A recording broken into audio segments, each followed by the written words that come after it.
Medellín se vende así. Primavera eterna, clima perfecto, mujer bonita, sonrisa fácil, noche cálida, un catálogo humano al aire libre. Llegas pensando que ganaste la lotería, la ciudad te mira y piensa, ¡uy, llegó otro tonto! Pero no me malinterpretes. Medellín es educada, encantadora, envolvente, te llama por tu nombre, se ríe de tu chiste y te enamora. Solo hay un detalle, no puedes ser ingenuo, ¿verdad? Vienes pensando que vas a vivir romance, fiesta, conexión humana y despiertas al día siguiente sin memoria, sin celular, sin cartera y sin la menor idea de lo que pasó. Y ahí déjame hacerte la pregunta que nadie hace mientras levanta el vaso. ¿Viniste para enamorarte o para aprender una lección carísima? Porque aquí el romance nace rápido, demasiado rápido, y el problema de todo lo que nace rápido es que no te das cuenta quién lo plantó. Y es ahora que te voy a contar cómo funcionan los bastidores. 1. El paraíso que te desarma. Llegué a Medellín de esa manera clásica de turista optimista, pensando que finalmente había acertado con el destino. La ciudad no te recibe con prisa, te recibe viva. Música saliendo de algún lugar que no ves, calle llena, gente conversando en voz alta, riendo fácilmente, mirando a los ojos. Nada de esa vibra europea medio rígida, medio no me toques. Aquí parece que a todo el mundo todavía le gusta la gente. La tal primavera eterna no es solo marketing. El clima realmente ayuda. No te castiga, no te pone a prueba, no te deja de mal humor. Caminas más, te sientas más en el bar, inicias conversaciones sin darte cuenta. Es el tipo de ciudad que te convence a salir de casa y a quedarte. Y entonces entiendes por qué tanta gente confunde esto con amor. Porque Medellín es emocionalmente cómoda. No te exige armadura. Colombia es un país gigante, muy diverso. Selva, montaña, Caribe, Pacífico, todo mezclado. Eso aparece en la comida, en la música, en la forma de ser de las personas. Nada aquí parece genérico. Todo tiene identidad. Y Medellín concentra eso con un detalle importante. Es una ciudad joven. Estimaciones sitúan la edad media allí alrededor de los 30 y pocos años. La mitad de la población es mujer. Mucha gente soltera, estudiando, trabajando, viviendo la vida. Antes de que alguien se emocione, esto no es una invitación. Es un escenario social. Ciudad joven significa calle viva, noche llena, interacción constante. Significa gente abierta, pero también gente observando. Porque cuanto más sociable es el ambiente, menos te das cuenta cuando bajas la guardia. Te relajas, confías, crees que todo fluye. Y es exactamente ahí donde Medellín funciona tan bien. Ella no te conquista con fuerza, te conquista con comodidad. El paraíso no te ataca, te desarma. Y cuando te das cuenta, ya estás dentro del juego. 2. El mercado del romance. Después de algunos días en Medellín, empiezas a notar que el romance aquí no ocurre por casualidad, circula. Hay turistas, hay aplicaciones, hay extranjeros recién llegados con cara de que vinieron solo a conocer la cultura. Sí, sé qué tipo de cultura quieres ver, ¿eh? Y hay una ciudad entera preparada para cruzar esas piezas. Medellín se convirtió en un hub de encuentros, no en el sentido poético, en el sentido logístico mismo. Dinero en mano, bragas al suelo. Dinero no visto, bragas subieron. Gente llegando cada semana, aplicación abierta, expectativa alta y cero paciencia para el proceso. Todo el mundo quiere historia, nadie quiere esperar. Y ahí entra la parte que casi nadie menciona. El romance aquí ha ganado estructura. No es solo coqueteo espontáneo. Existen los dating tours, los tours del amor, los eventos guiados. La promesa es siempre la misma. Acceso fácil, ambiente controlado, personas bonitas, clima favorable, como si una relación fuera un paseo turístico. En la superficie parece inofensivo. ¿Cuál es el problema de conocer gente nueva? Ninguno. El problema comienza cuando el afecto se convierte en paquete, cuando el encanto se convierte en producto, cuando la gente se convierte en vitrina, porque en este juego alguien siempre está comprando y alguien está vendiendo. Este mercado se alimenta de un ecosistema muy específico: barrio de moda, noche llena, extranjero recién llegado, ego alto y sentido crítico apagado. El tipo cree que está viviendo algo especial, la ciudad solo ve a otro cliente demasiado confiado, y no es un juicio moral, no. Es mecánica social, donde hay demanda constante, surge oferta organizada, donde hay oferta organizada, surge gente profesionalizando la cosa. Y donde hay industria, hay margen. Ese es el giro. El riesgo aquí no es solo el corazón roto. Cuando el romance se convierte en industria, el golpe no necesita ser violento. Puede ser educado, sonriente, simpático. Puede incluso terminar con un abrazo. Pensabas que estabas viviendo un romance latino. En la práctica, estaba circulando dentro de un mercado muy bien ajustado. Y cuando te das cuenta de eso, ya pagaste la entrada. 3. El golpe invisible. Hasta aquí todo pareció social. Ahora entra la parte que nadie pone en el video de llegada, porque en Medellín el problema rara vez comienza con un asalto clásico. Comienza con una conversación demasiado buena. He oído muchos relatos parecidos, y no de gente inconsciente, no. Hombres con experiencia de viaje, acostumbrados a la noche, a las aplicaciones, a los bares. El guión cambia solo en el detalle, pero el final es siempre el mismo. ¿Conociste a alguien en línea? Bar bonito, barrio de moda, música adecuada, conversación fácil, nada extraño, nada forzado. Corte, apagón. El tipo no recuerda irse, no recuerda pagar la cuenta, ni siquiera recuerda decir adiós. Despierta horas después, otro lugar, otra realidad. Sin cartera, sin teléfono, sin noción de lo que pasó. Es ahí donde entra el nombre que todos susurran, pero evitan explicar demasiado. La escopolamina, conocida por aquí como el soplo del diablo. Sin entrar en detalles aburridos, la persona se vuelve extremadamente sugestionable y luego no recuerda bien lo que sucedió. Sin convertirlo en una clase técnica, y ni siquiera es necesario, el efecto es fácil de entender. La persona no se apaga en el sentido de dormir. Ella sigue andando, hablando, obedeciendo. Solo pierde la capacidad de decidir. El cuerpo funciona, la voluntad desaparece, y eso lo cambia todo. Porque no es fuerza, no es amenaza, no es violencia explícita. Es la desaparición de su conciencia. Por eso este golpe es tan difícil de aceptar después. No hay marca, no hay pelea. Solo un vacío embarazoso y la sensación de haber sido conducido. Ahora, sin paranoia, sin teoría conspirativa, solo supervivencia básica. Primera cita, no es prueba de valentía. Lugar público, gente cerca, alguien sabiendo dónde estás. Después, aleatorio con desconocido, no es aventura, es ruleta. Bebida es simple, tú pides, tú pagas, tú acompañas. La gentileza exagerada no es encanto, es una alerta. Y la regla que resuelve la mitad de los problemas del mundo, si parece demasiado bueno, es porque no se trata de ti. El giro aquí es importante. Medellín no es peligrosa todo el tiempo. Se vuelve peligrosa cuando te conviertes en turista de dopamina, cuando confundes estímulo con conexión, cuando crees que el control es arrogancia. Aquí, el riesgo no es en recibir un golpe, es despertar sin saber quién fuiste por algunas horas, y eso asusta mucho más. 4. Vida real. Ahora viene esa parte que nadie publica en Instagram, pero que todos aprenden a la fuerza, y yo prefiero que aprendas conmigo, y no con pérdidas. Lo siguiente, Colombia es abrazo, sonrisa, conversación fácil, pero también pone a prueba a quien confunde simpatía con ingenuidad. Y no quieres hacer el papel de tonto, ¿verdad? Entonces presta atención rápidamente. Transporte, el autobús aquí es el pan de cada día de la vida real. ¿Lleno? Sí. ¿Ruidoso? ¿También? ¿Funciona? Funciona un montón. Si te subiste a un autobús colombiano, felicidades. Automáticamente saliste del modo turista gourmet y entraste en el modo de gente normal intentando llegar viva a casa. Ahora, taxi. Hay más taxis que palomas en la calle. Parpadeas y aparece uno. Solo que hay una regla básica de supervivencia latinoamericana. Si no tiene taxímetro, pregunta el precio antes de entrar, antes de cerrar la puerta, antes de contar que eres extranjero. Preguntar después es como pedir descuento después de pagar.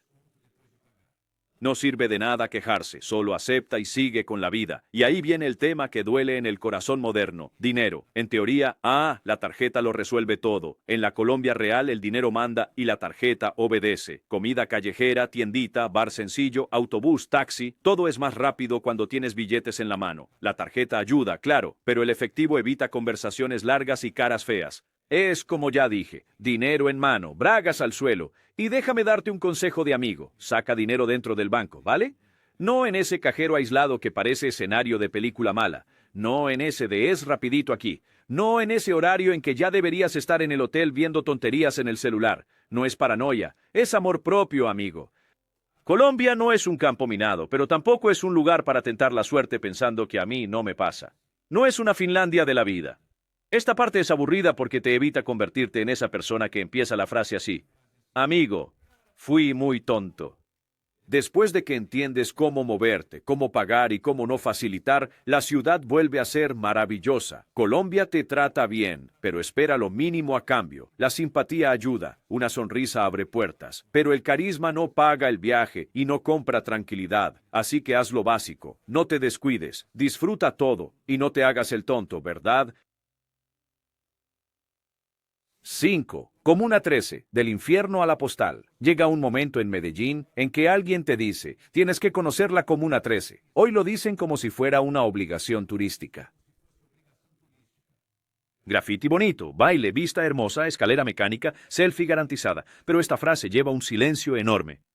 La Comuna 13 nació como muchas periferias de América Latina, migración forzada, gente huyendo del interior, estado ausente y una geografía perfecta, no para vivir, para controlar. Región alta, entradas limitadas, visión amplia de la ciudad. En poco tiempo, esa dirección se convirtió en un punto estratégico. Y cuando se vuelve estratégico, se vuelve disputa. Aquí no era solo pobreza, era la ruta, mercancía pasando, facciones peleando. Y el estigma venía junto.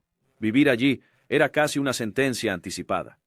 En los años 90 y principios de los 2000, la Comuna 13 se convirtió en sinónimo de miedo. No era un barrio, era un territorio. Solo que la Comuna 13 tenía un detalle. Está en una posición estratégica absurda, entrada y salida de la ciudad, ruta perfecta para todo lo que te imaginas y para muchas cosas que prefieres no imaginar.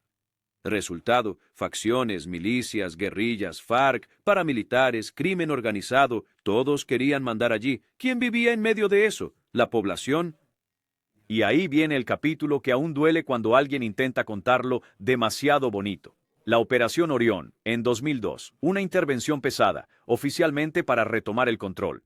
En la práctica, dejó marcas profundas, desapariciones, trauma colectivo, silencio forzado. Historias que, si eres latino, no suenan extrañas, solo cambian el nombre del lugar. Nada aquí se resolvió con magia, nada fue simple. Lo que vino después fue un intento de coser la ciudad de nuevo. Teleféricos integrados al metro, escaleras mecánicas al aire libre atravesando el cerro, acceso real al centro, a servicios, a trabajo. El gobierno invirtió mucho allí después. Teleféricos conectando directamente al metro, escaleras mecánicas al aire libre. Antes, un residente tardaba 3-4 horas para llegar al centro. Hoy, lo hace en una hora y media. Eso lo cambia todo. Empleo, escuela, salud, autoestima. La Comuna 13 se volvió turística. Se volvió. Y junto con la infraestructura vino el escaparate, arte, graffiti, danza, turismo, la narrativa de la transformación. Y es real hasta cierto punto. La Comuna 13 cambió mucho. Hoy es más segura, más integrada, más viva, pero no se convirtió en un cuento de hadas, porque la solución urbana no borra la memoria, convive con ella. El lugar más visitado de Medellín hoy fue el más temido ayer, y eso tiene un precio invisible. El dolor se convierte en escenario, la cicatriz en atracción y el pasado en telón de fondo para una foto bonita. No es un milagro, es una ciudad intentando seguir adelante sin olvidar completamente lo que costó llegar hasta aquí. 6. Escobar todavía vende. En algún momento del viaje, el nombre aparece, incluso si no lo buscas. Pablo Escobar se ha convertido en un fantasma que se niega a irse, no porque la ciudad quiera, sino porque él da dinero. Aquí comienza una pelea silenciosa. De un lado, el gobierno intentando empujar esta historia al pasado. Del otro, un mercado entero decidido a transformarla en atracción. El ejemplo más simbólico de esto es el antiguo edificio Mónaco, el edificio vinculado al cartel. Allí ocurrió una explosión absurda, cosa de cerca de 80 kilogramos de explosivos. No fue película, fue real, y quien estaba dentro no eligió participar de la historia. Era la fortaleza de Escobar en los años 80 y sufrió un atentado con bomba en 1988, dejando muertos y heridos por toda la ciudad. El edificio fue demolido en 2019 para dar lugar a un memorial a las más de 45,000 víctimas del narcotráfico en Medellín. Durante años, aquello se convirtió en un punto de peregrinación. Selfie, pose, leyenda irónica, como si fuera solo un escenario de serie, hasta que el edificio cayó. En su lugar nació un memorial. Nada de glamour. Un muro con marcas. Cada marca representando una vida. Alrededor, registros de atentados, bombas esparcidas por la ciudad, fechas, direcciones, nombres. Más de 40,000 vidas perdidas en ese periodo, no figurantes. Gente común. Familias enteras atravesadas por una guerra que no eligieron. Y aún así, hay gente sonriendo frente al memorial. Es aquí donde la contradicción se vuelve imposible de ignorar. Para algunos, Escobar todavía es recordado como una especie de Robin Hood, el tipo que construyó casas, ayudó a comunidades, enfrentó al Estado. Para otros, y son muchos, él es solo el responsable de un trauma colectivo que nunca cerró. Esa división no es confusión histórica, es una herida abierta. Y ahí entra la gasolina que nunca se acaba, Narcos. La serie no inventó el mito, pero lo hizo elegante. Simplificó el horror, transformó el caos en una narrativa digerible, vendió personaje. El villano se volvió carismático. La violencia se volvió estética. El resultado, camiseta, taza, tour guiado, museo improvisado, foto en el tejado. Escobar dejó de ser solo crimen, se convirtió en marca registrada. Y el giro de este capítulo es ese. Hay lugares donde la historia fue tan explotada que se convirtió en souvenir, y eso dice mucho menos sobre él y mucho más sobre nuestra extraña necesidad de consumir tragedia como entretenimiento. El hombre murió, el cartel cayó, pero el fantasma aún genera ganancias. 7. ¿Quién mató a Pablo? Pero al final, ¿quién mató a Pablo Escobar? Esta pregunta no es curiosidad morbosa, es una discusión histórica que aún divide a Colombia. Aquí no existe una respuesta única, existen bandos, y todo el mundo cree que tiene razón.